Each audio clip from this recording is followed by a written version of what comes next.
знаем, что наша больница почти что полвека не видела ремонта. Не хватало лекарств, нужного оборудования. Видя, в каких условиях лечатся наши больные, если честно, вот плакать охота. Ну, я тоже не буду скрывать. Тоже плакал. Возьми себя в руки. Да. Все хорошо. Ну, не будем о плохом. Теперь это все позади, в прошлом. Бюджет выделен, деньги есть. В скором времени начнется здесь капитальнейший ремонт, друзья. Рахмет. В будущем мы планируем сюда завести...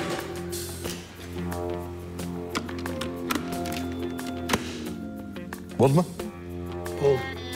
Ага. И в будущем мы планируем сюда завести немецкое оборудование, шведские мебели, норвежских лекарств и казахстанских пациентов. Спасибо большое. Мы очень рады. Ну, остается дело за малым. Качественный ремонт. Ой, за качество вы вообще не переживайте. Нет предлога переживать. Өйткені осы құрылыстың бас қасында мен өзім жүретін боламын. Неге? Әрбір кірпіштің дұрыс қалануына, әрбір шегенің дұрыс қағылуына мен өзім жауап беремін. Понимаете? И даст Бог, здесь будет больница мирового уровня, друзья. Ана жерде аккуратно жасаңдар, қанша ақша кетіп жатыр.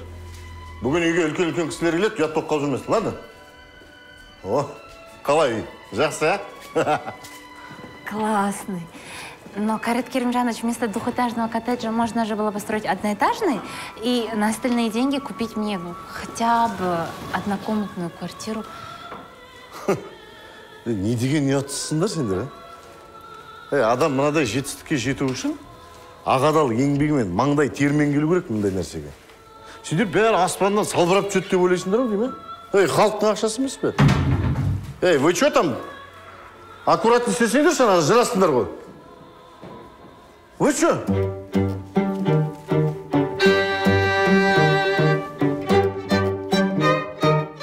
Марат охотаға барады да. Енді 2 сағат 2 күн қонған ғой охотада. Бірде-бір қоян ата алмай, соңында зоомагазинге барып, қоян сатып алып, өз атып алған ғой. Маратқа айтам да? Да. Да, дорогие друзья, можно я пару слов скажу? Конечно. Уважаемый, дорогой Харике, с новосельем тебя. Рахмет. Харике, я же тебя 100 лет знаю. Я тебя практически вот с такого возраста. Ты же вырос на моих глазах. Я помню, когда ты с бордюр начинал, потом на асфальт перекинулся. А сейчас смотри, какой ты стал серьезный, какой ты стал крутой мэн. Давай, дорогой, с новосельем тебя. Всего тебе самого наилучшего. Рахмет. Давайте. Кошкин здоров. Да, это вообще... Слушай, Харике, что ты все в белое покрасил? Ну, по сути, по документу. Здесь больница. Да. Ну, кстати, лекарства, давайте. Дәрімізді уақытлы шейік. За здоровье. Больные? Давайте. Әрине. А, вот. ИВЛ аппараты пришли. Жанна, будешь? Раскурил, да? Давай. Карет Керимжанович, можно вас на минуту, есть разговор? Шеф, есть информация, что антикор изучает ваше дело. Надо быть осторожными и подготовиться. Как это изучает? Мы же все четко сделали.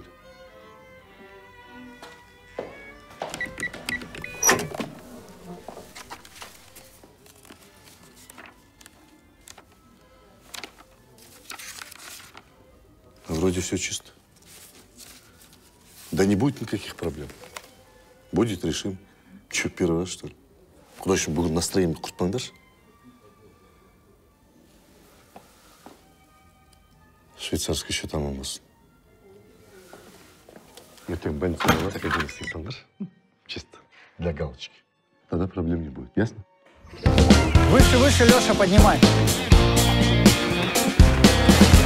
Еще выше.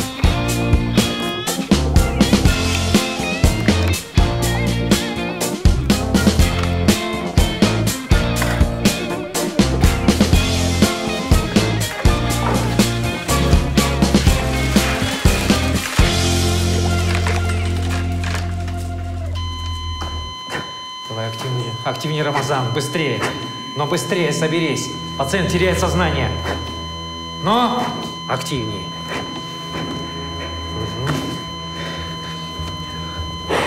Ну что ж ты как девственник? Но у пациента падает давление. Разряд. Разряд. Все. Потеряли пациента.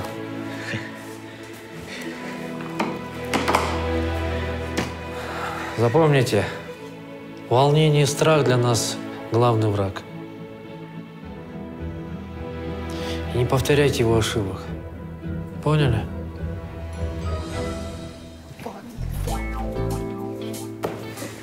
Мандражан, қалайсың? Жақсың ба? Нормально, шетпес. Сен білесің ғой негізі конкретно қалай жасау керек екенін. Керек емес жерде осылай тупить етіп қаласың да. Білем. 4-ші курс, общая медицина, 6-ші параграф. Сасқалақтап қалдым. Шетпес. Или пациент тым әлсіз болды. Мүмкін. Бірақ енді экзаменге дұрыстап дайындал. Мен экзаменге кіргізбейді шығар. Оқудың ақшасына әлі төлеген жоқпын. Дос. Жоқ, міндетім ақша жоқ. Мұнан қара. Рома, мұнан не сен? Сәл ары қарай отыршы кішкене. Сен опасный екенсің ғой. Көрсетші. Или осылай ақша табайын деп едім ба? Диас!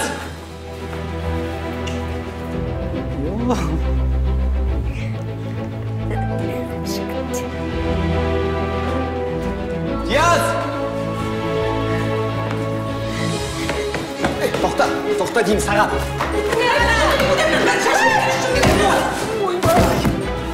Тұрып, аға.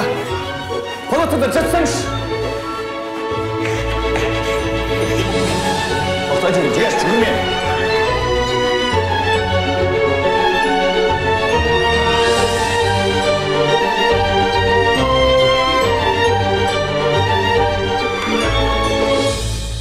Ой, мынау қайдан пайда болды?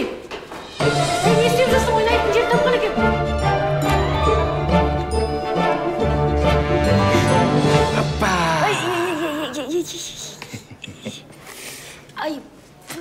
Айпат. Отыр. Сен неге мен инстаграмын бұзып кіре бересің? Туф, больницада жыдып, шымпыс кетті. Ренжімеңші. Одан кейін қанша айтам, саған жүгіруге болмайды. Жүрегіне нагрузка түседі. Иә, болды, қойдым. Дәрің іштің бе? Іштім. Өшір маған. Қайсын, мынаны ма? Өшір. Одан кейін жігіттер деген сөзде екі ті болады. Сауатсыз да?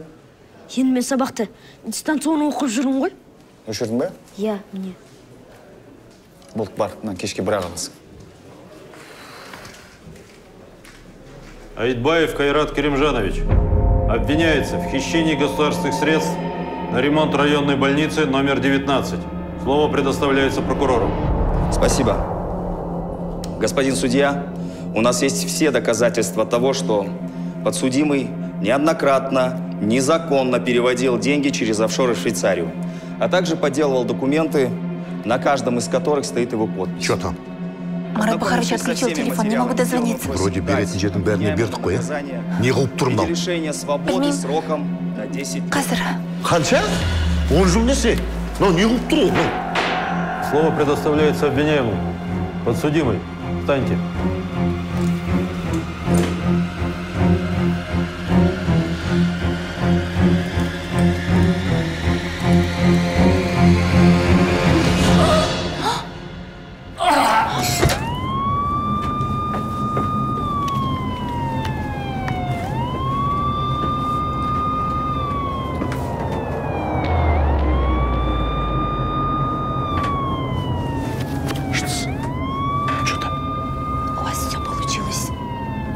Перенесли.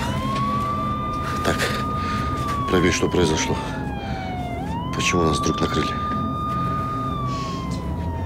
Шеф, наверное, все казахстанские счета арестовали. Блядь.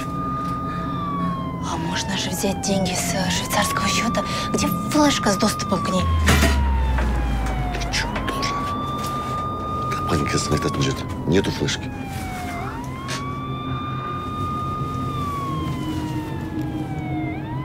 Она в надежном месте.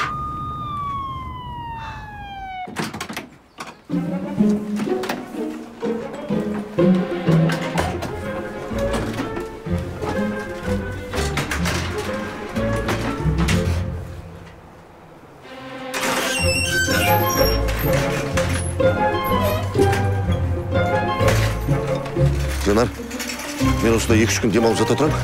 А ты все вопросы реши, ладно? Сосын палатаға колено келсін. Все, давай, иди. Хорошо, сделаю.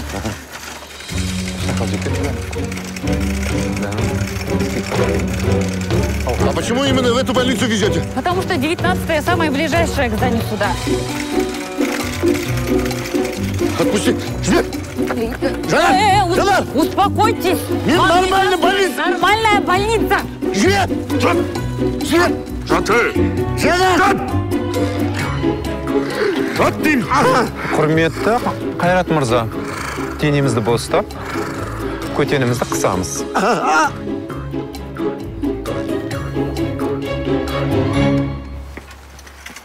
Давайте қолын кесіп ампутировать етпесек. Фальшивый документтерге қол қоя алмай қалсын. Странно. Здесь указан сердечный приступ. А я думал, у таких людей нет сердца. Мұндайлар көбеймесін. Давайте кастрация жасап, түбіне бірақ кесіп тастайық,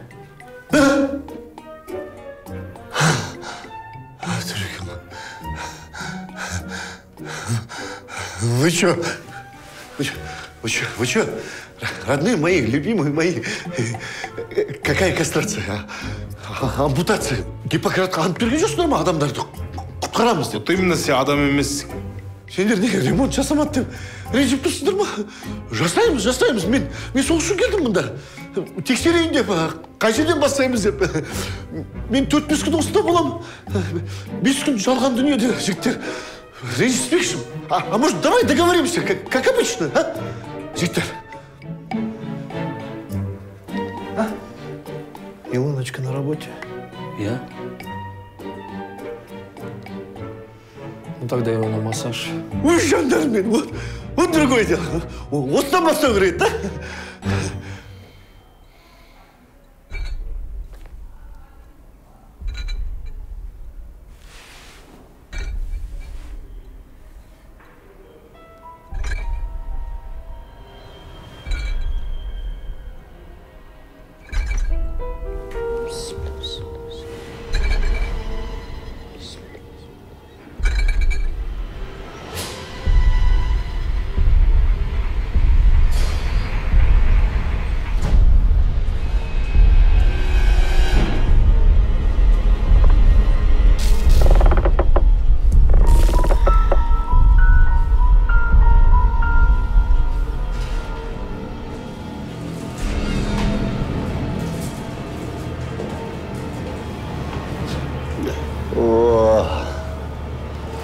Молодец, красавица. Ой, молодец.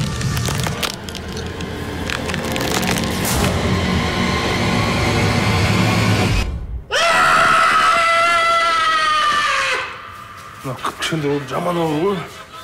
Әттен жеп ішкен бәле ғой. Соғымға сойып жібереміз. Отравление боласың. Құран оқып жібереміз. Бісміллада бұрып жібереміз. Болдан ұлық қоярсың. Воды! Что? Воды! Дамир Дауранович, а вы что делаете? Но ты же начальник. Большой начальник. Большой, давайте. Все.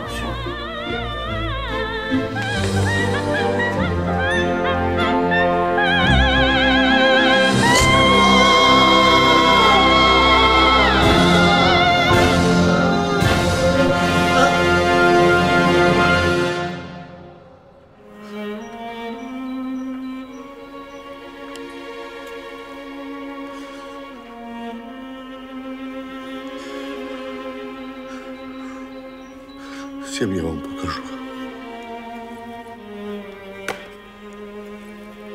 Аға, шахмат ойнайсыз ба? Мықты ойнайтын шығарсыз. Жақсы жейсіз ғой? Жапшаусың де. Сіз шахмат емес, нарды ойнауға дайындалып жүрген шығарсыз.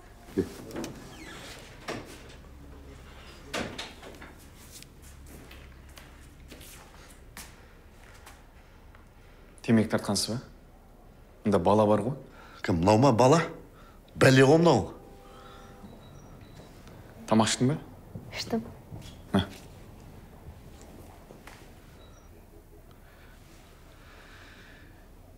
Тамақ ішпепсің ғой, аға? Тамақ па анау? Хотя бір кусок ет қоссаңдар болады ғой.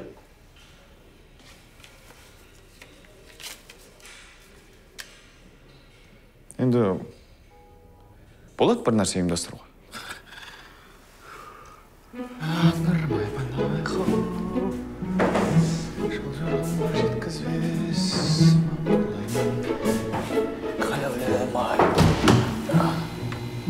Кешір, брат.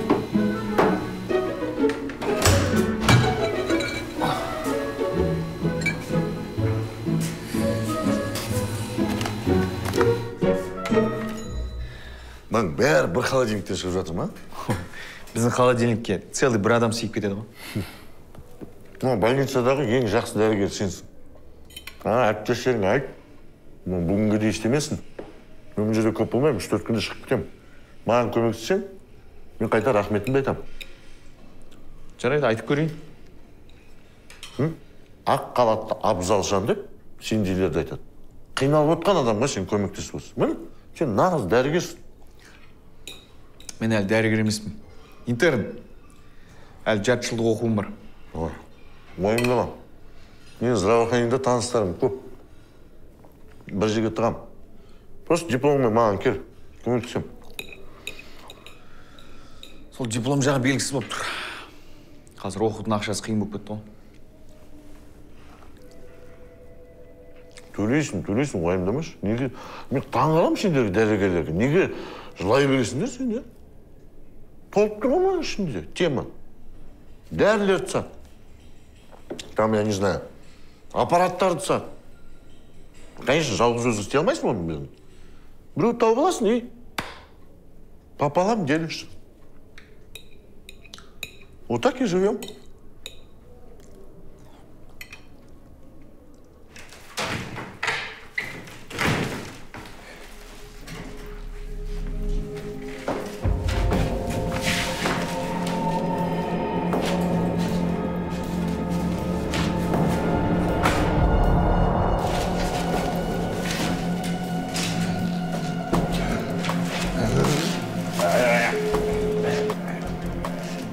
Малыш, меньше не мог найти? Завязывай, давай делом заниматься. Флешку искать. Да? Алло, жена, мы попали. Кажется, Антикор узнал про флешку. Палатамдақтар іздеп жатыр. Да вы что? И что теперь делать? Срочно сделай мне липовый паспорт, я должен покинуть страну вместе с флешкой. Давай, тизет. Я же не успею. Ты знаешь, что будет, если они найдут флешку? И что будет? Нашел.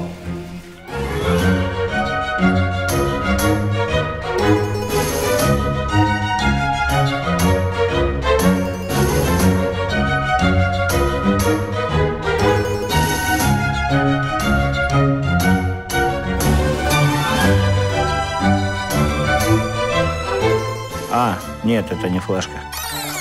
Давай, быстрее. Малыш, ну это точно не флешка. Стас, кеттік.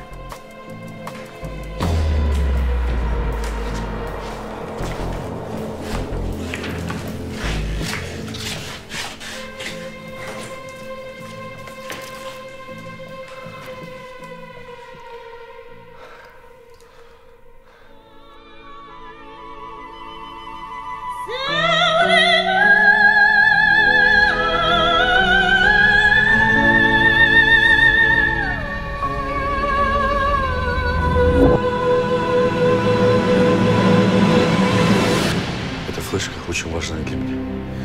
Ее у меня хотят забрать. Сен, на флешканы менің денеме каким-то образом тек бер. тігіп бер. Қалай болады? Ей, оқуыңның ақшасын төлеп берем. Плюс $5000. Подумать надо. Думай. Я согласен. Теперь единственный вопрос. Сен бұл флешканы маған қалай тек бересің?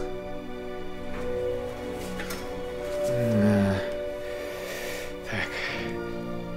Мүмкін геморройдың асқынған түрі деп арт жақтан... Жоқ!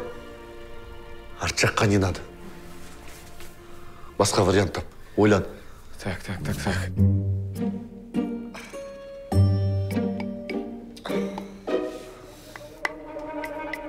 У вас рвота была?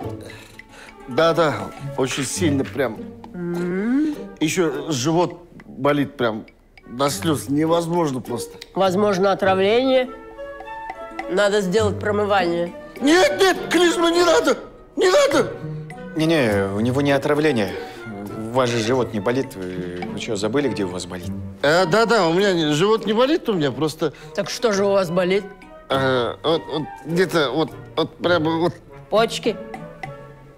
Нет, вот где-то прямо вот... Печень? Вот где-то... У вас что, голова болит? Да, господи, боже мой. Вы что, забыли, где у вас болит? Вы же мне... Вас же показывали здесь.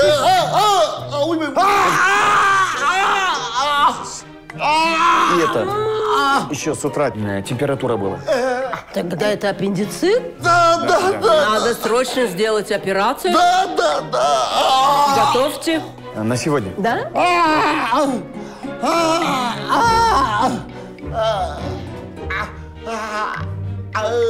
Болды.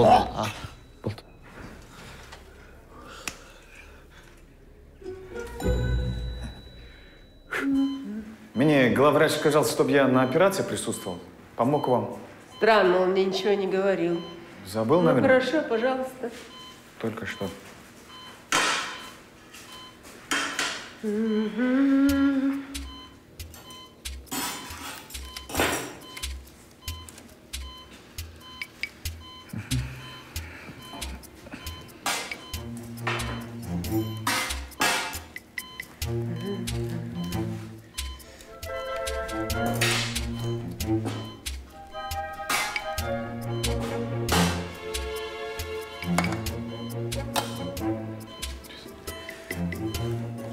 Не болды я устрамда? Мазан, не отвлекайся.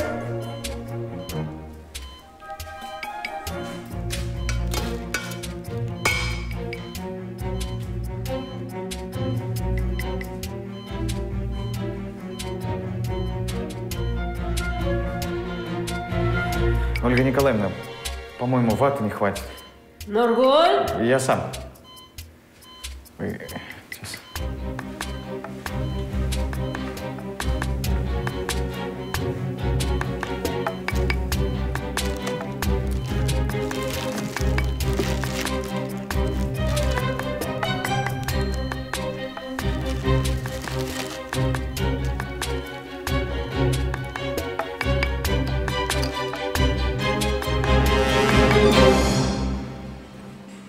Роман, что, не болды? Бір түрлі тұрсың ғой.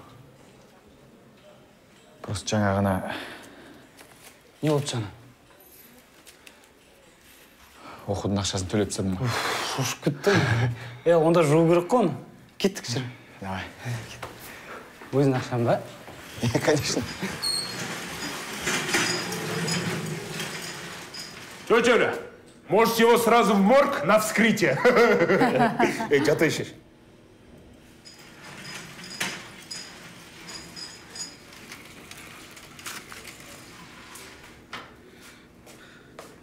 А больно не будет?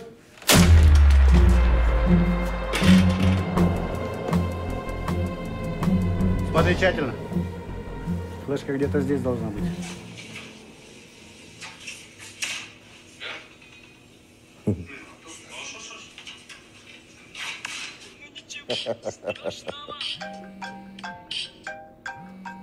Алло. Алло. Да. Алло. Қайрат мырза, Мында бір кісілер үйдің тасталған шарбақтап жатыр. Флешка дейме бір нәрсе істеп жатыр. Олар флешканы ешқашан таба алмайды енді. Сен бүйтші, оларға айтшы, флешка гаражда, гаражды бір тазалап алайық. Алло? Все, давай, вторая линия мне. Алло? Да? Эй, ты чё трубку не берешь? Короче, слушай меня сюда внимательно.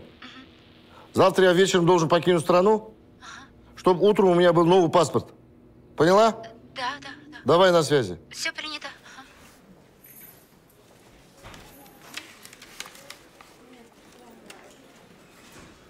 Қалайсың, аға? Жақсымын ғой, шүкір. Денсаулығың жақсы ма? Бәрі сенің арқаңда. Не ма? Товарды бір тексеріп аламыз ба? Қандай товарды? Ей.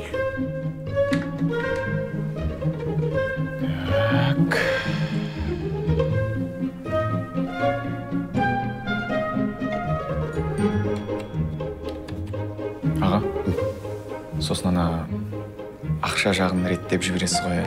Ол жағын уайымдамасайшы, айттым. Бәрі нормально болды. Болды.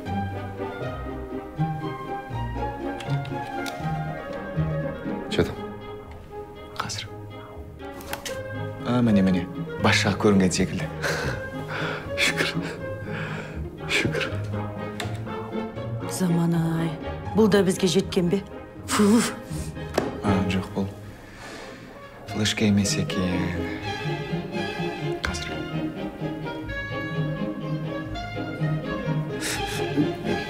Кешіріңіз.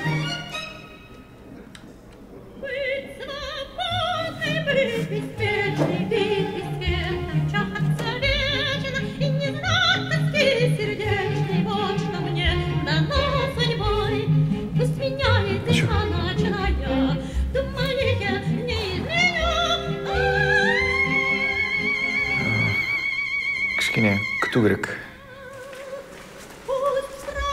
Айдос, 2 күн бұрын операция жасалған адамдар списігін берші. Бос десе.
Айдос.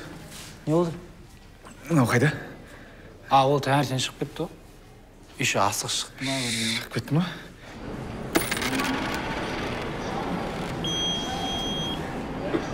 Не дейсіңдер маған, не дейсіңдер? Сағат тастадым, очки тастадым, бүкіл тиын тастадым. Не дейсің маған енді? Мынауың істемейді сен. Қайтадан өтіңіз. Мынау істемейді деймін, істемейді мынау.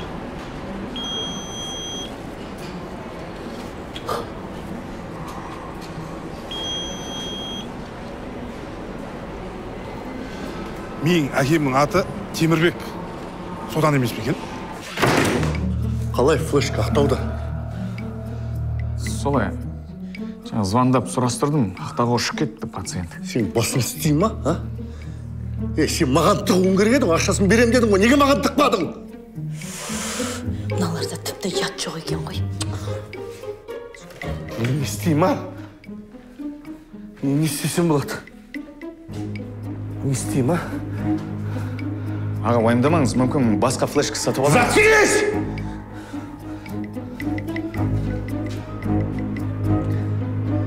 Все, екеуміз ақтауға кетеміз. Флешканы қалай салдың, солай алып бересің.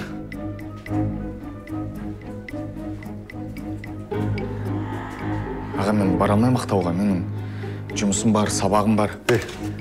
Сабақ жұмыс дегенді ұмыт. Сен қылмыскерге көмектескені үшін соучастник болып түрмеге кетесің. Таңда.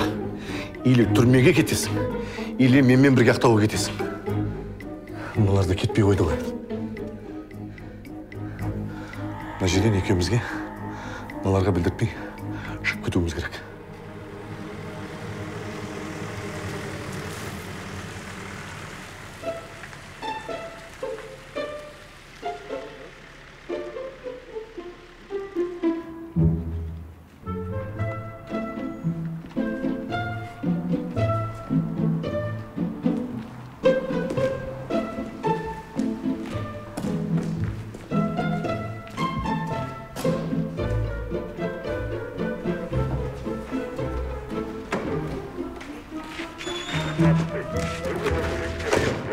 Линия 194. Срочно.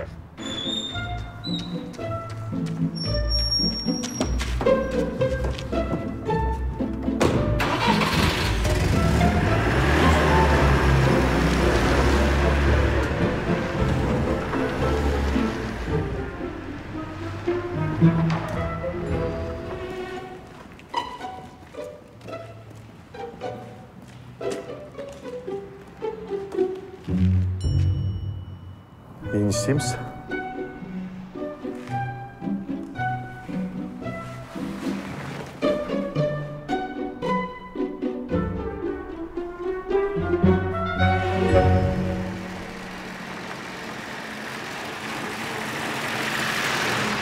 Айттым ғой өтіп кетеміз деп. Енді осы мигалка мен Ақтауға дейін бізді ешкім тоқтатпайды. Қайта бәрі керісінше жол береді. Понятно. Сотыңды берші. Ау. Не істеп жатсыз? Телефон лақтырып жібердіңіз ба? Бізді телефонмен тауып алуы мүмкін. Квасмолың кредиті біткен жоқ қой мен. Банк телефон сақ тауып алады ғой мен. Бас салға! Ё-майын. Немене қылып?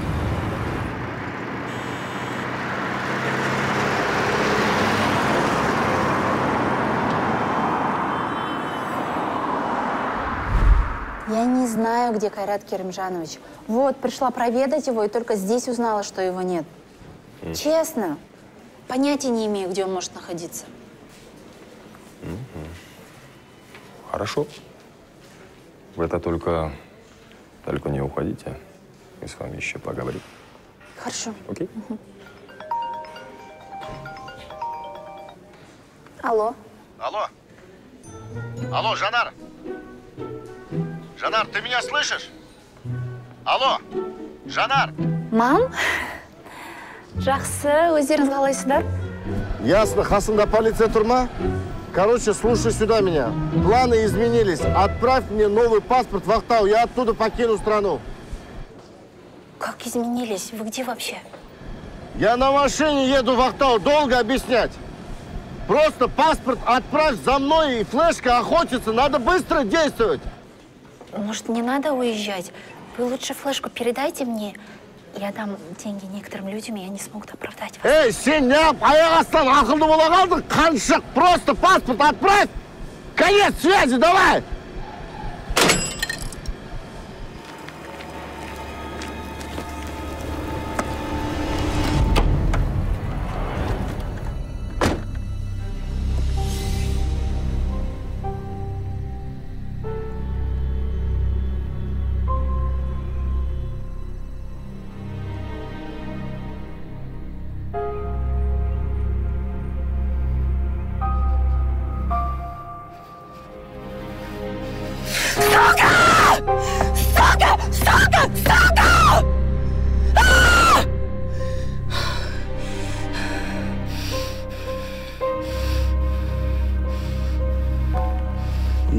Ну что, госпожа, узнали, куда он уехал?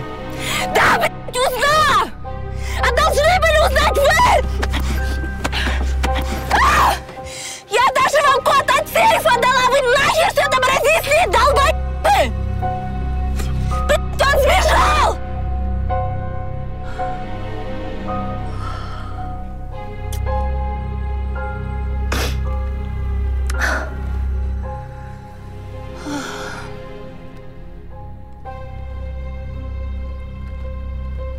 Вы что меня подводите?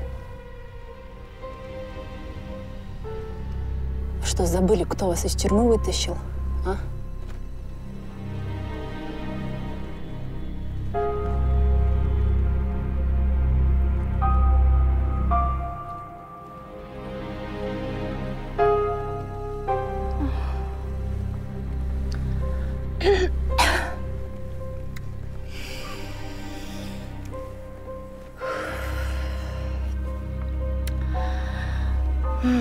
Ну, хорошо, что он меня не спалил.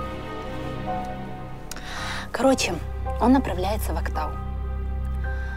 Найдите его и достаньте мне эту флешку. А я пока узнаю, куда он направляется. Угу.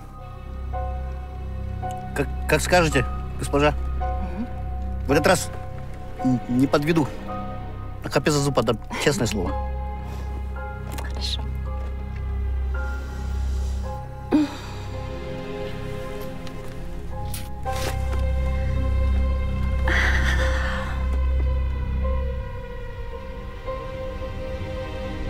Не хочешь делиться по-хорошему, Кайрат?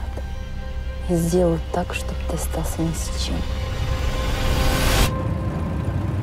Ағасы, кішкентай флешканың артынан өзіңіз кетіп бартсаңыз, онда ішінде көп ақша болып тұр ғой, иә? Көп. Қанша? Көп дедім ғой, жетеді. Жөн, примерно айтсаңыз, айтпаймын ешкімге. Сенің бүкіл өміріңе жететіндей ақша бар. 13 миллиондай ма? Өмірің неткен арзан еді сенің. Енді біз сіз сияқты көп ақша көрмейміз ғой. Біз де көп ақшаны көрмейміз. Бұйырғаны ғой. Су беріңдерші. Құсқым келіп тұр. Рахмет.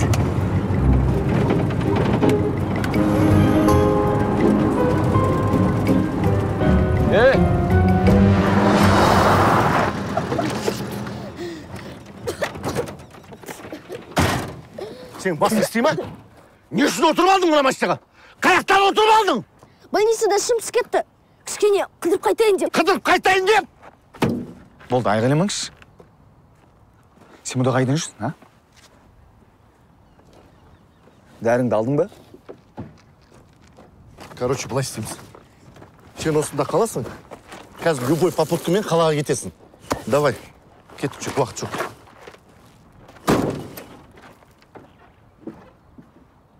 Неғып тұрсың, кеттік. Баланы айдалаға тастап кетеміз бе? Мына жерде мусорный бак, туалет жоқ, модадан қалмай, баланы көшеге тастайтын. Кеттік, уақыт жоқ. Егер өздеріңізбен бірге алып кетпесеңіздер, Ақтауға флешка үшін бара жатқаныңызды айтып қоям. Не ал дедің? Ойнап айтып жатыр. Ал сен бірге соучастник болып кетесің.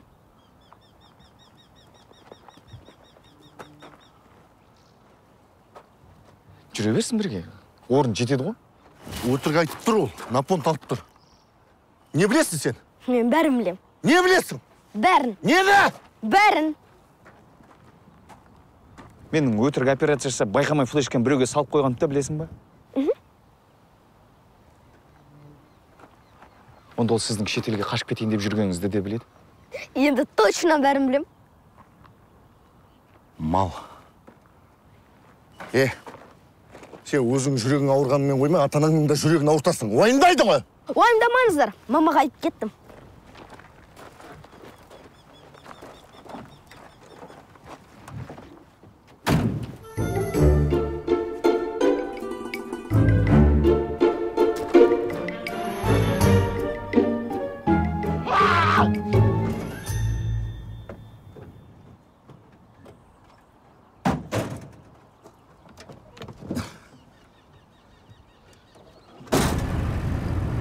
Сонда сен жүрегің туғаннан бастап ауыра ма? Я врожденный порог сердца. Врожденный порог сердца? Жүрек қиын ғой негізде. Жүрек демекші, алдында ше. Бізге акиматтың адамдары келген медосмотр өтуге. Сөйтсек, ешқайсының жүрегі ауырмайды екен. Кішкене қатты жүрсек бола ма? Тоспаққа ұқсамай. Нормально келатыр ғой, 120 мен. Нормально ғой. Это тебе жить мало осталось. А нам жить еще жить. Ой, ұмытып кеппін. Вы живаете смерти. Сіздерге әлі өлуге болмайды. В смысле өлуге болмайды? Ну, енді мен әлі баламын, өлімнен қорқпаймын. Маған күнә жазылмайды, періштемін. А вот сізге особенно опасно. Қаншама күнәңіз бар. Да нет, не опасно. По документам менде вообще күнә жоқ. Қағазда я тот еще ангел. Да, жоқ просто... Былай қойшы, жап-шау. Кішкентай өнер адамдарына тойып алған екенсің сен де. Что-то қарын ашайын деді, жігіттер. Бетін тастап, бетін бастап. Сен теспетін жалпан, ешкім түш, ешкімге айтпа. Оставь там это, а где твой план, чтоб все это заработало? Гонишься за модой, ты стер все баррикады. Мои тараканы не спят уже давно. Метом, гитом, артап, жоп, ты не больной. Отстань, ты не доживешь до утра даже. Все дрянь, выкину здесь, пора уже. Нет, это бред, ведь ты под опекой темных неосознанно все делаешь шаг. Реагент, ты чекни глаза. Кармане пятка и пятка, тоха.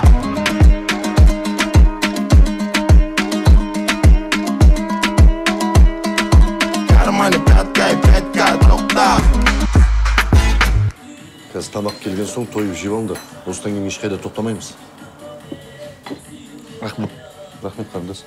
Ей, саған болмайды майлы зиян. Ту, сен де біреудің нанын жейтін болғансың ба? Сізден шыққан шығар. Қоттың қышшы.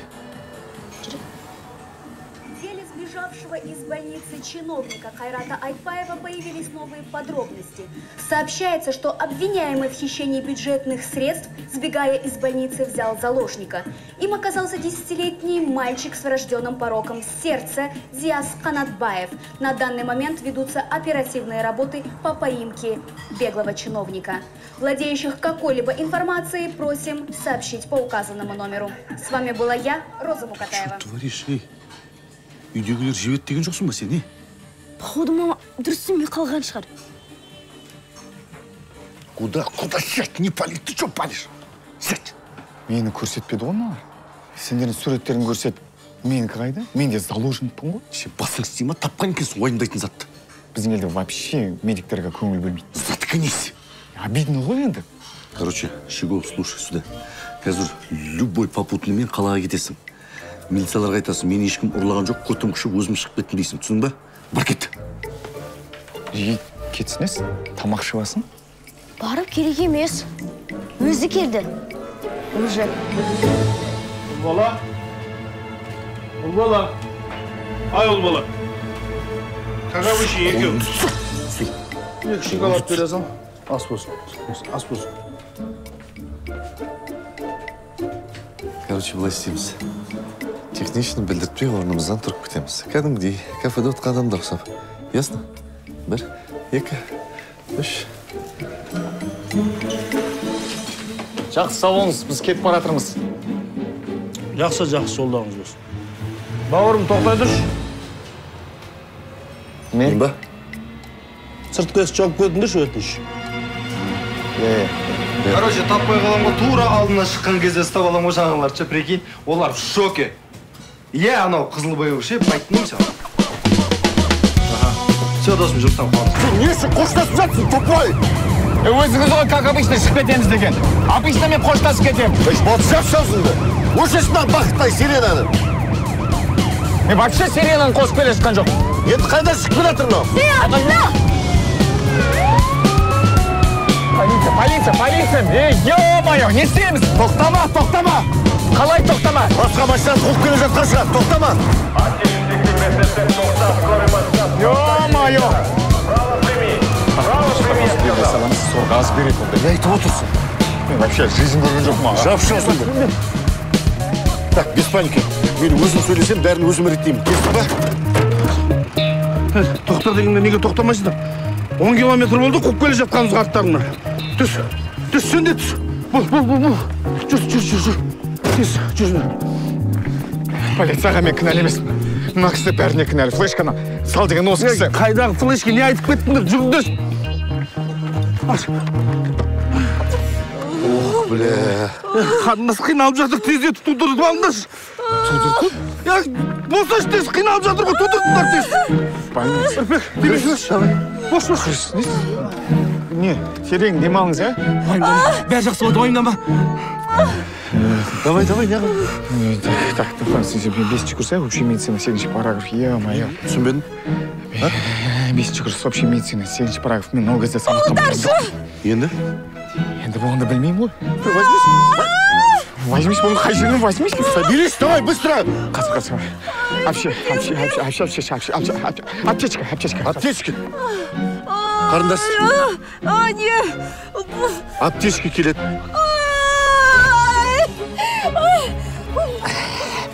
Давай, баста. Бірінші. Қазір.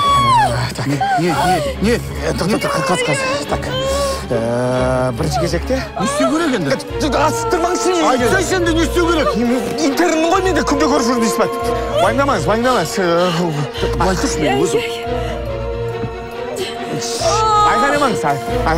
Айғайламаңыз. Спирт қайсысы? Міне, спирт.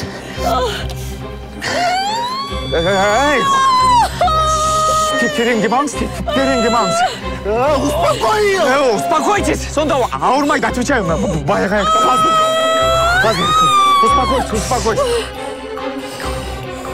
Бәрі жақсы болады. Терең демалыңыз. Қарап нетсеңіз жақсы. Терең демалыңыз. Да? Бауыр әке болуың мен ау. Красавчик. Алладан тезірек құтылайық. Құтты болсын, олды болдыңыз.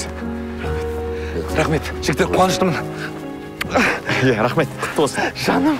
Рахмет, молодцы. жігіттер. Сендердің арқаларында аман есен айтып босанды. Жұмысымыз ғой енді. Жігіттер, не ғой, бір өтініш. Басылы жетіп аласың ба? Бізде вызов көп та, тағы да ауыр адамдар күтіп отыр бізді. Сондықтан да біз жүре берсек. Все. Онда жолдарынан қалмаңдар. Жақсы. Рахмет. Кім бауырым жүр, келіншегіңді алып жүр. Рахмет, жігіттер. Рахмет. Мықты жігіт екенсіңдер.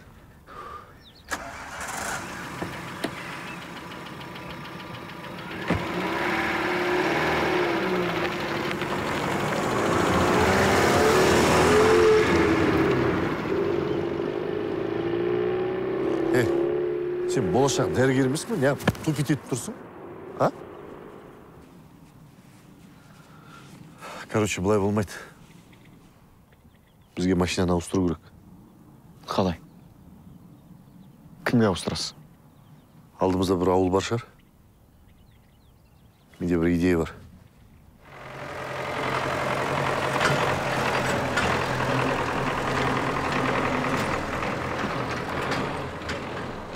Мынанда үйде тұратын әкім енді мәшінесін бермей шығар бізге? Ол жағы маған қалды сіз. Кімсіңдер, ей? Ассалаумалейкум. Кім сіздер деңіз? Документ бойынша бүкіл ауыл асфальтталған. Бір экскорый машинасы бар ауыл емес пе, Не қылып тұрсың? Мектеп ше? Мектеп 2 этажды болу керек, бірақ 1 этажда. Қазір оқушылар бірін-бірі итеріп ойнайды ғой. Екінші қабаттан құлап кетіп метіксе, кім жауап береді? Сол қауіпсіздік үшін 1 этажды қып салдық. Ұзын қып салдық бірақ. Бірақ үйіңіз 2 этажда, Енді біздің үйде кішкентай балар жоқ, итеріп ойнайтын. Есек кеткен. Шетелде оқи ма? Не докажешь? Оны құзырлы органдарға жауап бересіз. Кім? Тоқташ?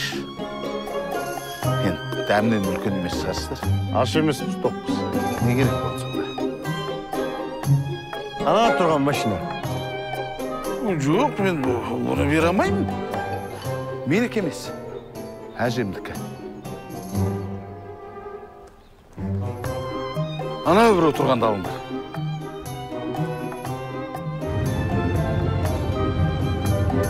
Диас, сумкаңа салып қойшы. Ойбай, жаман адамсың. Ұрысың деп едіңдер. Қалай? Көрдің ба? Егер мен честный болатын болсам, қазір айдалада шөлде жаяу кетіп барататын едік. Аға, сіз честный болғанда, баяғыдан бері 30 елдің қатарында болатын едік қой. Да? Отыр.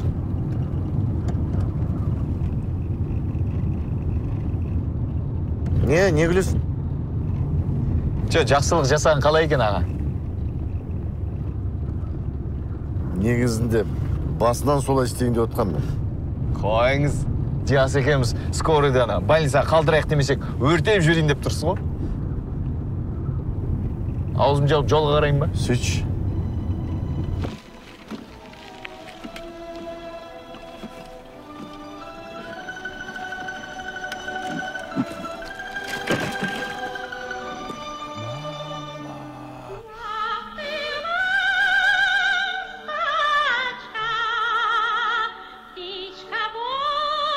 Эй, наконец-то бізге бұйыртты, а?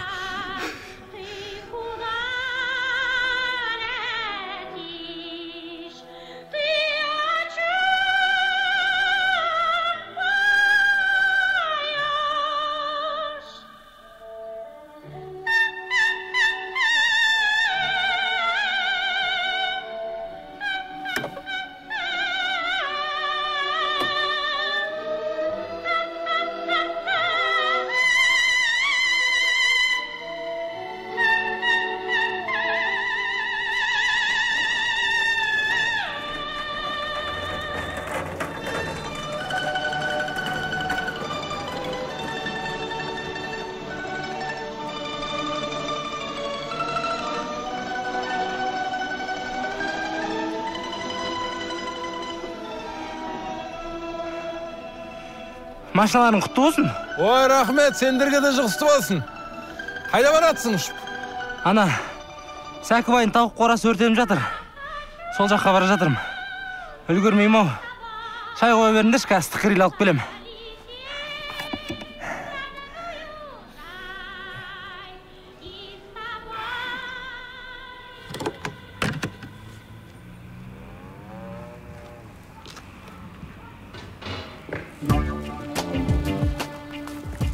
Братишка, салам алейкум. Алейкум. Слушай, подскажи, по этой трассе мы сможем до Актау доехать?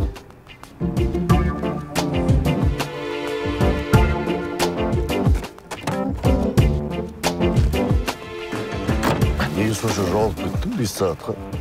Зат алдым, дейсіз ба? Жоқ. Сосын ана арттағы жігіттер Ақтауға қалай жүреміз деп жол сұрады. Содан? Айттым, біз де Ақтауға бара жатырмыз, бірге жүріңдер, еріп бізбен. Бірге барайық дедім, кім біледі жолда мынау бұзылып қалса. Дұрыс сенсің, кеттік жүрейік. Жоқ, ұзар. Ақтау қайда, біз қайда?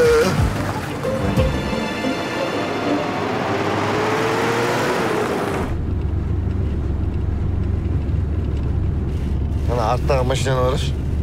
Қымбат машина. Кезінде осыларды либо депутаттар, либо бандиттер ғана мінеді. Депутат мінсе, и то ол. Бывший бандит. Что-то у них это, бензобак, что ли, ты посмотри? А? А, на заправке? А, наверное. Поморгай-ка им. Немене моргать етіп келеді? Бензобак, закрой бензобак. Мыналар солар? Не қана? Не болды? Менің флешкамды іздеп жүрген мыналар? Қойыңыз? Все, я попал. Мәс, не істейін, тоқтайын ба? Жоқ, тоқтаған несі жүр. Тоқтама, бас! Ё-моё. А, бізге моргать етіп отыр ғой анау. Тоқта деп отыр ғой. Неге таспаға ұқсап келатсың? Бассайшы. Басып келе жатырмын. Мыналар мені ұстап алып өлтіретін болса, мен сені өлтірем, ұқтың ба? Бас, тоқтама, бас! Тупой, бензобак закрой. Мыналар бізді қысайын деп жатыр, басшы! Не істейін ап? Түсірейін ба, түсір деп отыр терезе. Стекло, говорю, открой. У тебя там бензобак открытый. Закрой его, закрой. Жара бізді келе жатыр ғой! Басып келе жатыр максимальный қос. Өзіміз қос машинаның алға. Басшы, тоқтамайшы! Эй, бензобак, говорю, открытый. Закрой его. Неге қорқып келе жатыр мыналар мен, а? Кімсің сен, ей? Аш терезені, аш. Өзіңіз. Мен сендерден қорқпаймын! Это же... Тот, кого мы искали, флешка, да? Фиг вам, они мои деньги, понял? Прижимай! Бас! Да бас! Немене айтып келатсыз! өлтіреді ғой точно біз саусақ шошайды.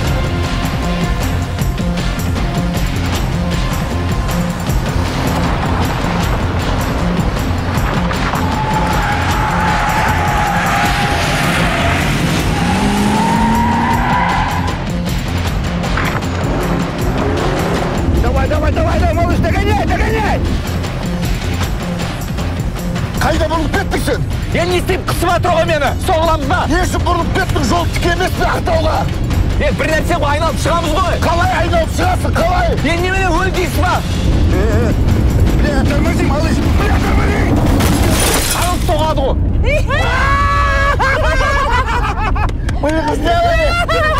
Қадам кеттік, Мен ет Шумахер бендер, Осы саған ақшаң еткесем төлейм. Болды. Саған да берем, уайымдама. Жаңа планшет аламыз,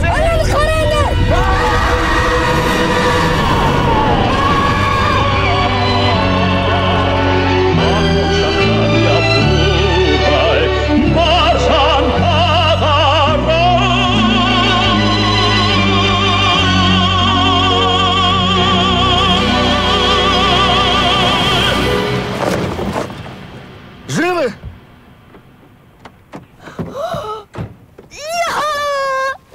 Ё-моё! Қалай өп кетті?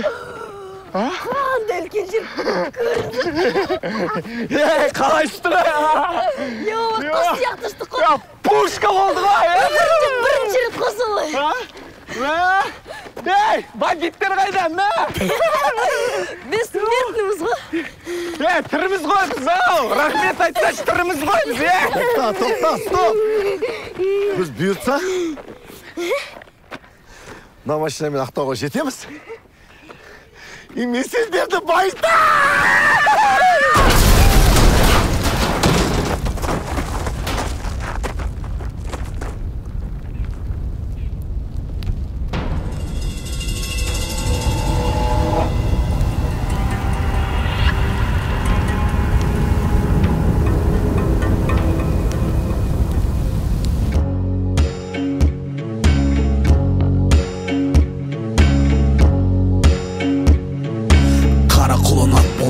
Жол торабын, тітіркені тәні, зылқыты ішті тау бұлаған.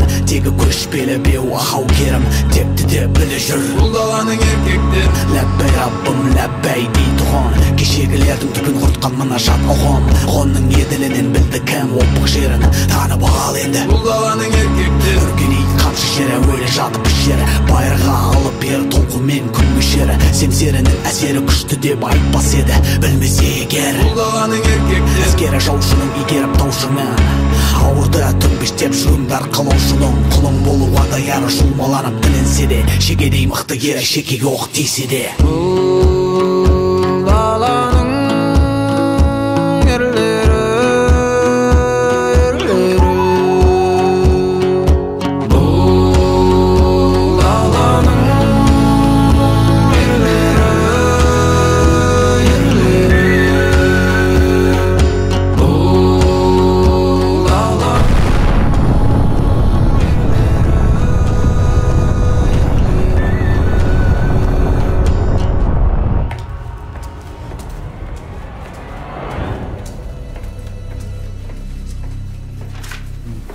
Здравствуйте.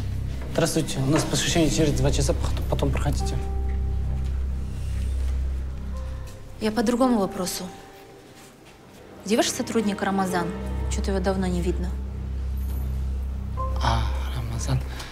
Осы жерлерде жүрген жаңа. Қазақ. Рамазан! Рома! Рамен! Ромео! О, да, аты көп просто. Как келеді қазір. Он сейчас в Актау, да? Да. Не. Да. Точный адрес.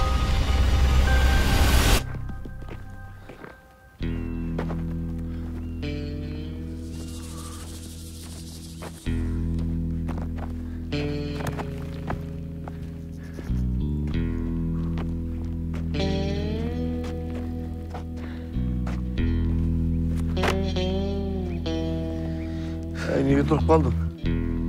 Кеттік жүр. Қайда? Қайдасың несі? Түсінбеймін. Неменеге сіз сияқты адамның артынан еріп жүр? Сіздің кесіріңізден мен жұмыстан айырылдым. Оқудан ол айырылдым. И вообще бар ғой.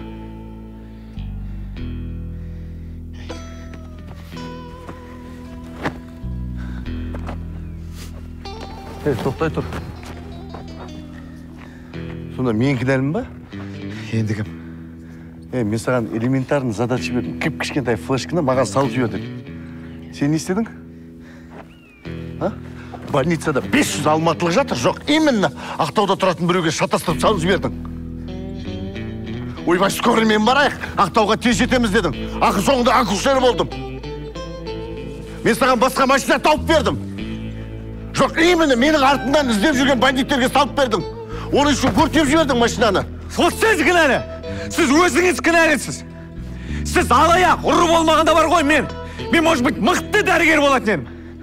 Әкем сияқты мықты дәрігер болатын едім. Дәрігер? Иә, дәрігер. Дәрігер. Сен оқуыңның ақшасын төлей алмай жүрсің.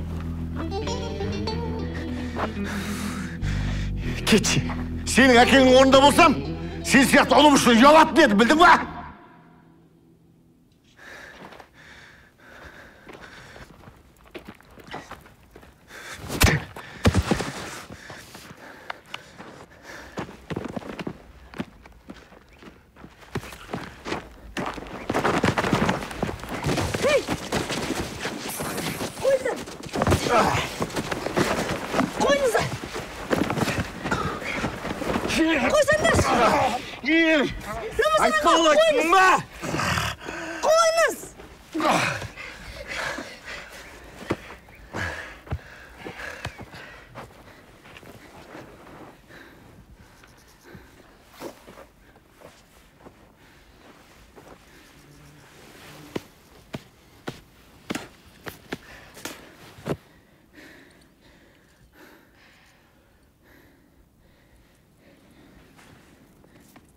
Ананы қараңыз.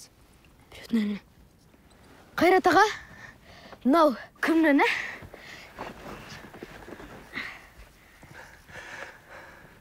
Қоянның сияқты ғына. Қоянның еті дәмді болады. Жақсы болды ғой. Мен вообще қоян етін жеп көрген жоқпын.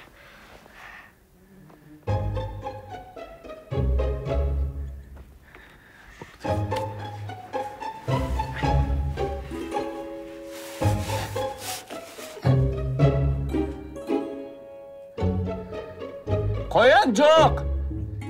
Бірақ жұмыртқалар бар екен. Олар да дәмді шығар. Әчо, қоян жұмыртқа туа ма не? Білмеймін. Қоянда ма? Какая разница, қарым тойса болды емес пе? Че там, Рамазан? Эй!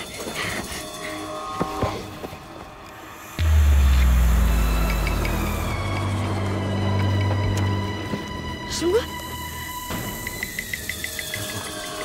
Қозғалма, Рамазан! Ей, не болса че, Қуан? Алып шығам қазір. Қазір. Рамазан, қозғалма, Рамазан!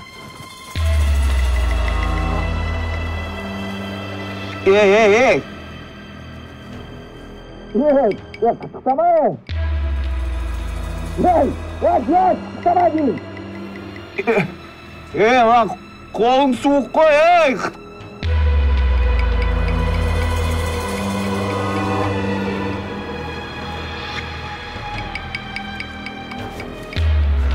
Рамазан, қозғалма! Че-то мынау қолға ұқсамайды ғой.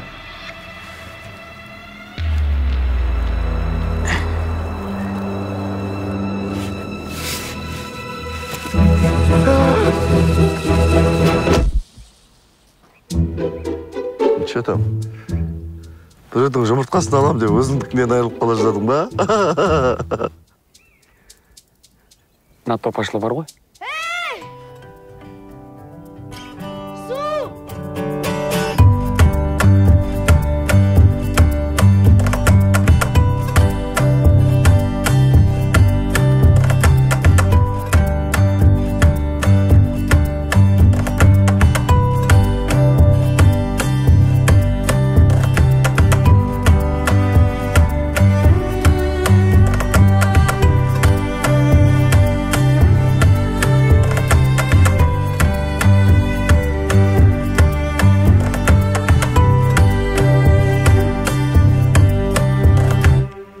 Сіздерге, бұл менің өмірімдегі ең керемет күн болды.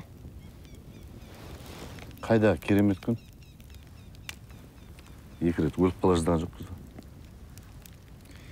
Тезірек осы күндер бітсе екен.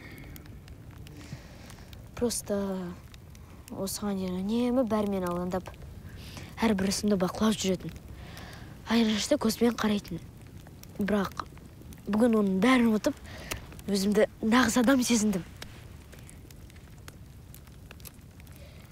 Білесіздер ме, мен өмірімде бірінші рет машинамен ұштым.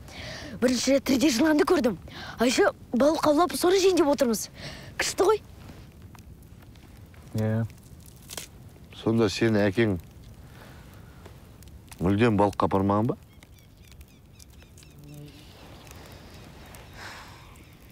Мен естуімше, мен толған кезде әкем қатты қуаныпты. Бірақ қуанышы көпке ұзамады. Себебі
Менде бір идея бар. Машинаны ұрлап кетейік. Сіз ұрлықсыз бір нәрсе істей аласыз ба? Мен пайдалы ұрлық жасаймын ба? Жаман адамдардың машинасын ұрлаймын.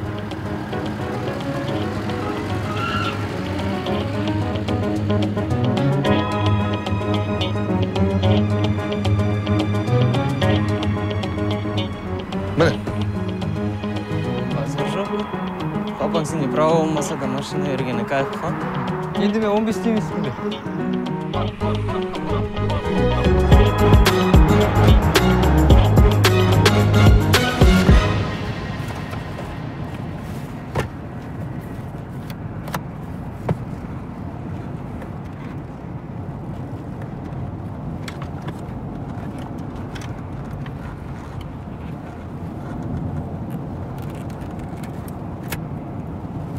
Yes? Альбом жаңартатын кез келді ма? Рамазан. Күлсеші? Ей, молодец. Ақымға аунап өстім ес білгелі әуеніме серікпін бәрімен санастым байлағысы келгендерден қаштым бір күндері шаттым ес білместе махаббаттан аспын кей күндері ашпын мұңға батам жалғыздықпен бастым күннен қашпа балақай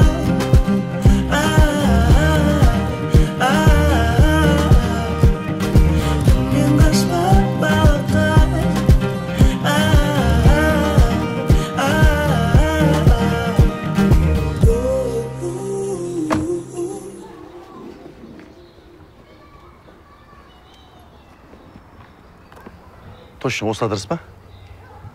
Иә, микрорайон Самал, 19-ші үй. Короче, былай істейміз. Ішке кіреміз, ұйықтатамыз. Сен операциямен флешканы аласың. Мен Лондонға, сендер Қаскелеңге кетесіңдер. Понятно? Сен осында күтесің. Тез шығыңдар. Қанат үйде жоқ. Балық аулауға кеткен. 2-3 күннен кейін бірақ келеді.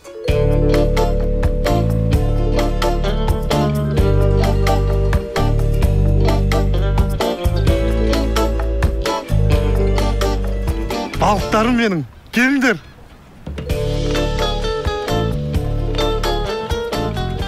Копченый. Келсеңді. Ей, жаса! Қанат ағам керемет, бұдан артық не керек? Қамқоршымыз болып жүр, ақша себелеп. Жеңешем дау сыйлаған, өзі жұртқа сыйладам. Қанат ағам бар дау, алдым дау, неге қиналам? Қанат ағам бар дау, алдым дау, ей, неге қиналам? Пам-пам. Неге қиналасың сен? Сіз барда қиналмаймыз ағас. Ана өлеңді айтшы. Қайсы? Қанат ағам керемет. Қанат ағам керемет.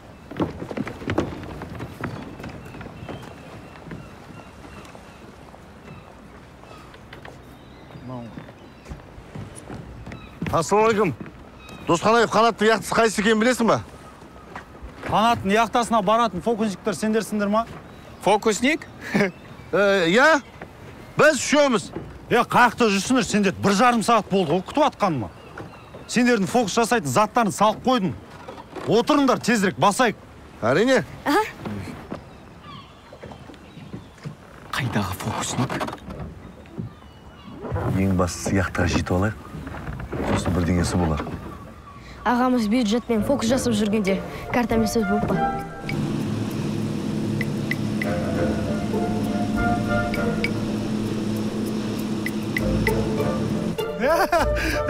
Көрейік ал.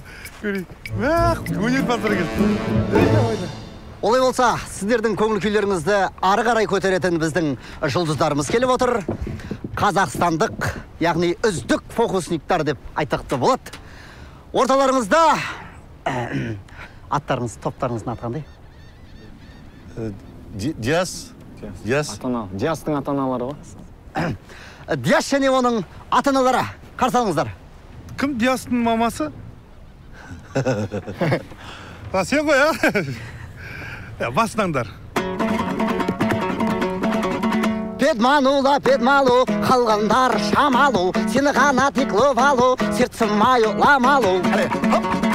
Мені тек сенің көлеңкеңнен сұрассын, егер мен істесе, сені тек менің өлеңіммен тауып алсын, егер қайғыс десе. Көп керек саған сенімтей, қашып саған келістей, керек қасымда бол, әрі кеткет, бәрі бет берде, әлі кетпеді, 20 не істеді. Қазір осы картаны шарт берем. Қой күрсінбе, қойшы братан күрсінбе, ең басысы басым мамам болсын де, миым мамам болсын де, үйім мамам болсын де.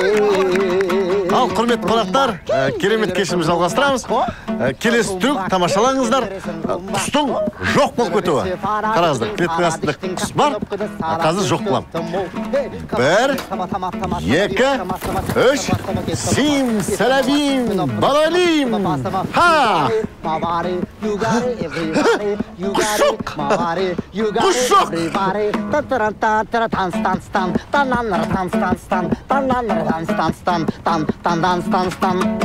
Мынау дым қызық емес кім? Ананы жасаңдаршы, орамалмен бүйтіп адам жабасыңдар ғой. Сөйтіп бүйтіп орамалды көтеріп қалған кезде ішіндегі адам жоқ болып кететін ше. Сол күшті. Ол енді сахнада істеледі ғой ондай. Иә. Сендер деген айттыңдар ғой, мен хабарласқан кезде, ойбай бәрін істейміз деп. Ақшасын төлеп отыр ғой мен сендерге. Без проблем. Сен бір ассистент орынды қалып кел. Көтереді да, адам жоқ болып кетеді. Күшті. Отыр. Матаны ал. Олай болса, дайынсыңдар ғой, Әлі, хоп! Бірге санаймыз. 1, 2, 3. Күшті да? Молодец, кәдімдей. Көрдіңдер ма? Маған көрінген жоқ. Енді өзің жоқ болып кетші.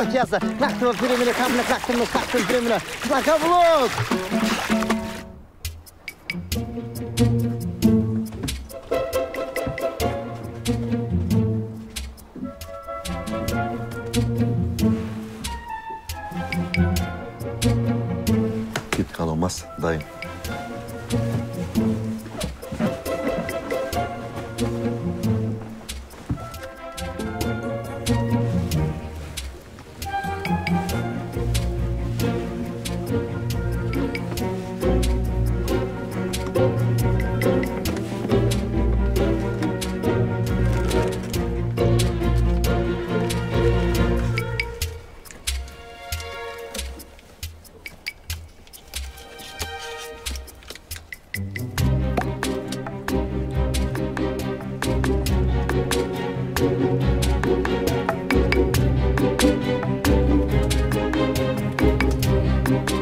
Нина, копченый куш.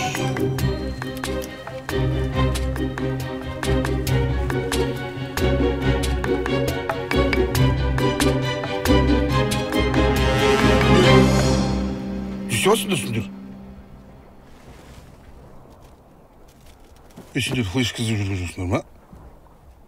Флеш туралы қаяқтан білесің? Өткенде Алматыдан келген кезде температура беріп ауырдым ғой мен. Бәл саған тексересім, жерде бірдеңе бар дейді. Ашып қарасақ флешка. Біреудікі болар, жоғалтып алармын деп қайттан салып қойдым. Ойнап айтам бе? Қайда ол флешка, қайда? Дүниеге алып келген тұңғыш флешканы болғасын ба? Кәдімде ыстық өзім.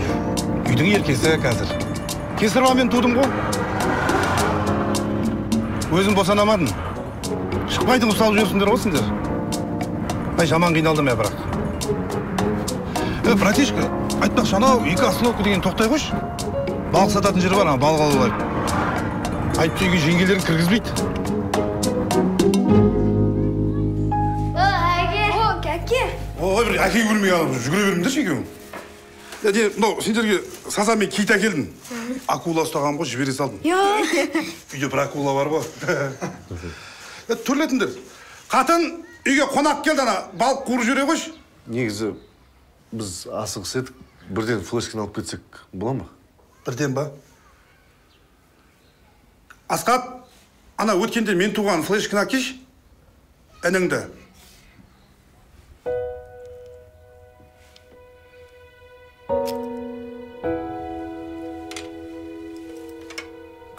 Тексеріп көрейік.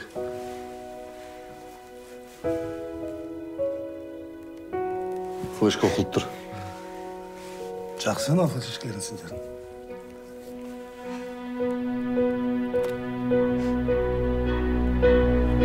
Настыз? Сен жоқсың, тек менде. Періште. Қатемді кешірімдер, ақиқат, тақия. Не мынау? Төреғали деген деді ғой. Жақсы анау машинада отырып тыңдауға. Балам жазып берген ғой бұнда. Онда сендер мен бүкіл материалымды жоқ қылып жібердіңдер ма сонда? Сендер не істедіңдер? Мен бүкіл материалымды жоқ қылған ғой мыналар. Қара дамы жоқ мына қара. Сенікі қандай өлеңдер еді негізі ішіндегі? Бәрін кетіп тағын ғой мыналар. Төреғали деген жақсы ғой негізі, брат. Аға, қанша уақыт болды флешканы форматировать еткеніңізге? 2-3 күндей болып қалды ғой. Онда әлі программа арқылы флешканы восстановить етуге болады. Қалай? Ақша да болады. Менің данныйларымды қайтара аласың ба? Иә. Сөйтші. Қайтарсаң, мен саған жүрек салып беремін. Надо будет екеу.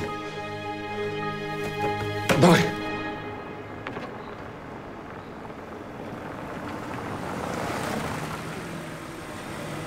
Так, это у нас микрорайон Самал. Теперь нам надо найти 19-й дом.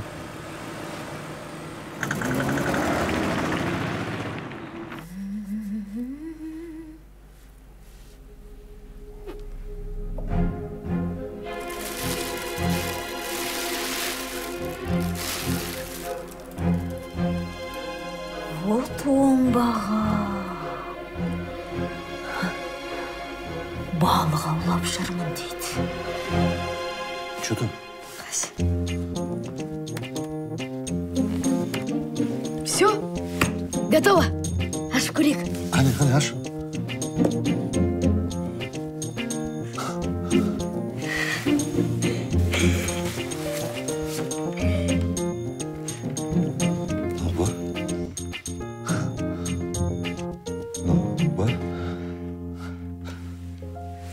Ты мой спаситель. Ты мой ангел. Кішкентай бала ғой сұрап алып келесің ғой ертең. Молодец. Неге қуанасыңдар? Рахмет, Қанеке. Жақсы, Қайреке. Кеп тұрыңдар, үй осы. Аман болыңдар, давай. Рахмет.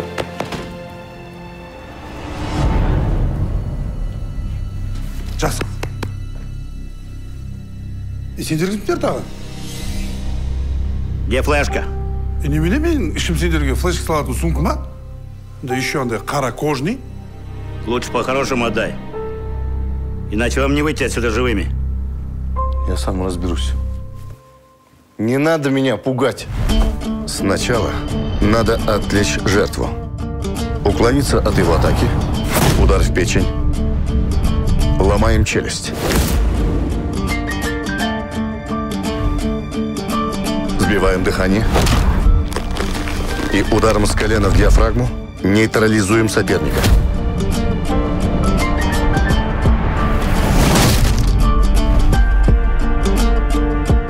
Увидев это, второй побежит на меня. Апперкот в челюсть. Если удар не подействует, оппонент попытается воспользоваться своей силой и начнет душить.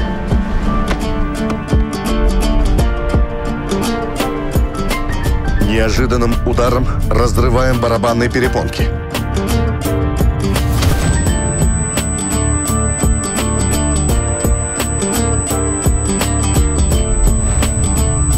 Удар в череп в стиле онг-бак.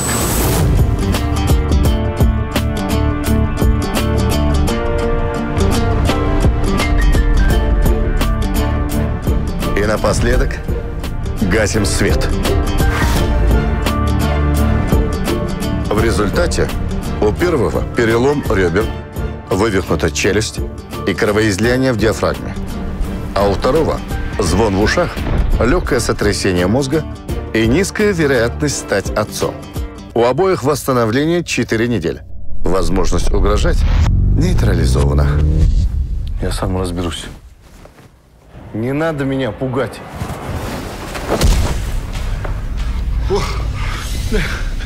Сен білесің бе мен қайда қатысқанымды? А?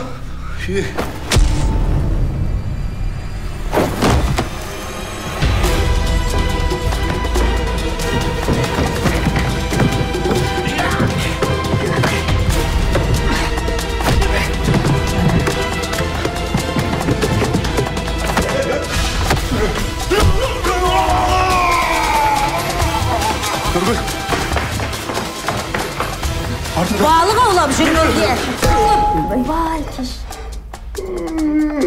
Сен болмағанда өлтіретін еді ғана мен. Мына өлтіретін еді мен. Сен неменеге мәз болып тұрсың, ей? Мен не үшін мәз болып тұрсың? Қандай балық аулап жүрсің? Сен балық аулап жүрсің сен, ей?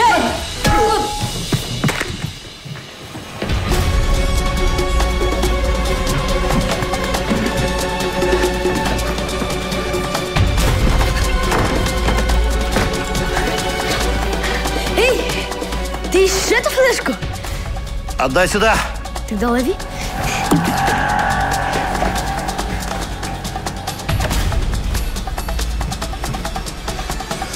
Неге үйттің?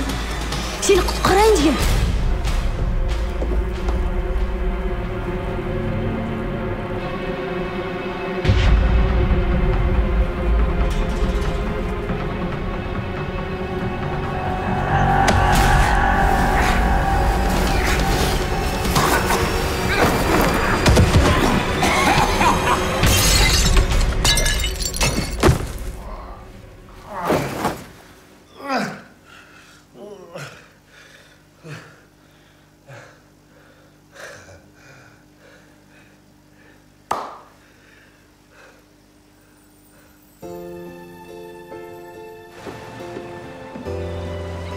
Болды, жеттер. Мен ана яқтымен сөйлесіп қойдым. Каспий арқылы шетелге сатып болдым. Рахмет.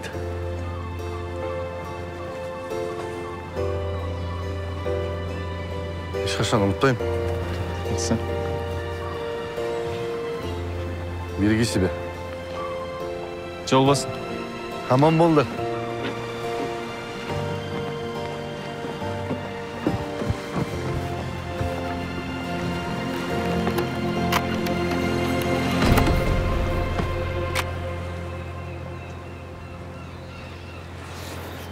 Міне Диас, сенің фотоальбомың тағы бір әдемі суретпен толығатын болды.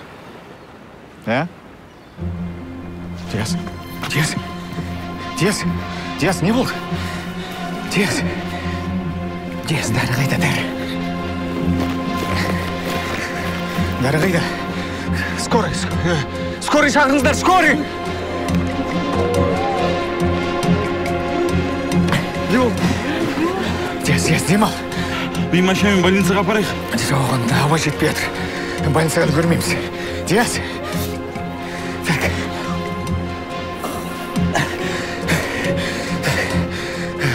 Демалу үшін отверстие істеу керек. Тыңдаңдар, мұқият. Мен дәрігер, маған қазір бар ғой. Өткір пышақ сияқты. Өткір нәрсе керек. Одан кейін спирт, алкоголь. Кімде не бар? Спирт, алкоголь. У меня антисептик есть, держите. Болады. Пластыр керек. Түкше керек. Пышақтың орнына. Болады. Пластыр керек. Не бар? Бола ма екен? Болады. Түтік, трубка. Кімде бар? Қараңыздаршы тезірек. Мынау бола ма? Болады.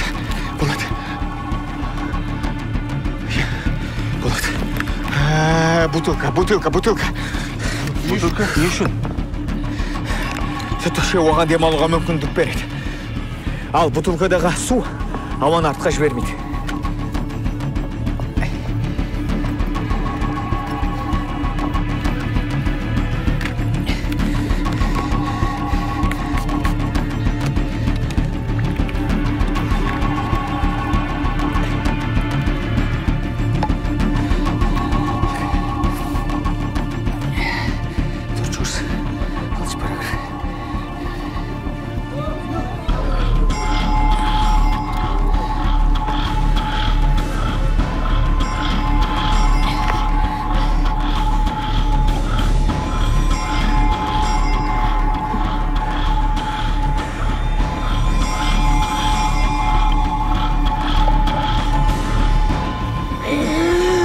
Бала демалып жатыр.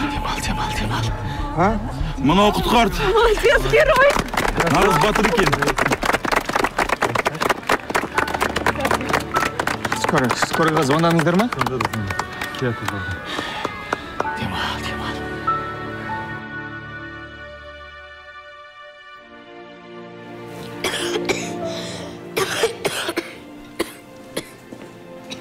Саламатсыз ба? Саламатсыз. Не болды? Балам қайта-қайта жөтеліп тұр. Не болды? Көп мороженое жеп қойдың ба, жоқ суық су іштің ба? Мороженое. Қайсы? Тамағыңды қырек аузында іш. Тілін түсір. Аш. Кирпическая ангина. Не, терапевтке барыңыз не? Аға, мен сізге ғана емделгім келеді. Жарайды. 18 кабинетке, я? Терапевтке. Жүгір. Рахмет сізге, сау болыңыз. Жақсы, ауырма.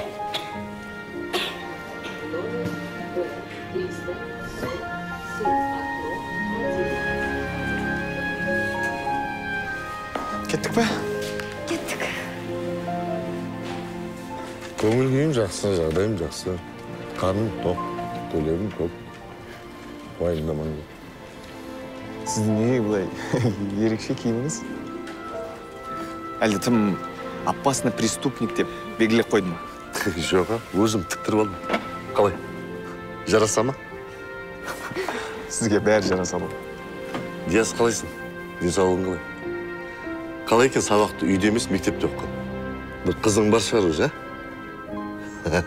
қасқыр. Байқана, новый жүрегіңді салафан ашылмаған. Біреу жаралып кетіп жүрмесін. Сіздің осы көмекші қызыңыз бар еді ғой? Сол жазасын өтемей ме? Сіз сияқты.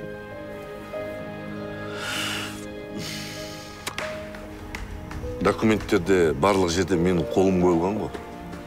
Оны тек куәгер қылып шақырып, босатып жүреді. Сакен Аскарович, подпишите, пожалуйста.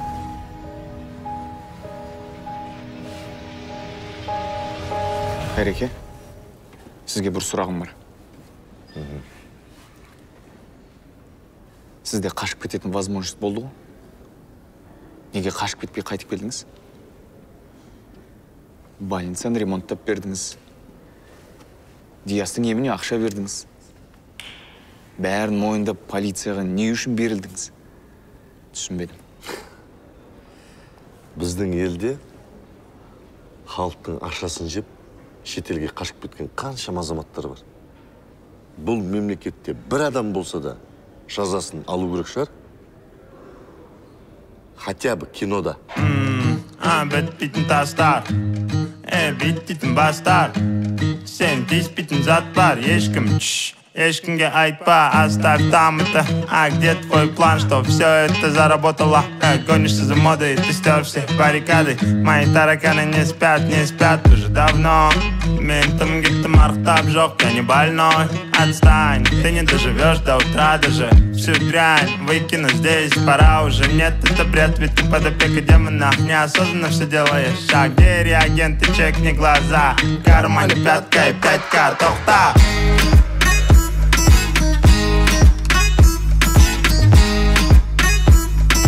Кармане пятка и 5К, тохта.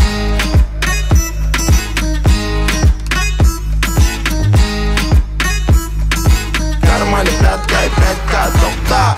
Там наполовину как Тирион. Все злые будто бы учили Слизерин. Тизерить. Надо бы по-быстрому отправить визоры. Полный фильм хотим по телевизору. Мало было нам, не хватило тизера. Расписанные планы на стикерах, не презирай. Гризли замаскированный под сигарет. Суровые гризли убили конфет. Забыли сентимент, притупили логику. В кармане только 5 на ход ноги. Мы с тобой не просто куча биологии. Мы с тобой довольны, веки под свинцом без паники. Если углубляться, то помимо анатомии сегодня познакомились с ботаникой.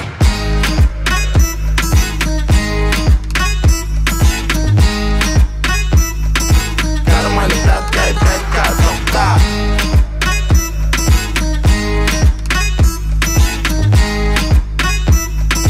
Кармане пятка и 5К, тохта. Таки не Тиді тікелей эфирімді тек текелер көреді тебірен теңге келеді дегенмен өскен жерімде келейін қойып қойдым көлденең сөзімді қайталайды бүкіл ел менде бәрі жақсы қалыпты он бақсы бүгін кешкене сен деп ауыртпаймын басты бізде чисто хас хули жаспын хули кеттік бәрін таста сондықтан да Қазақстанда бір ғана банда бұл қазақи пропаганда 5000 қалтамда қайдан тапсам да сенің қалаңда шайқалады орыннан саған да орын бар армандар орындалды соңында сенбегендер сорындар қалтамда тек қана 5К тоқта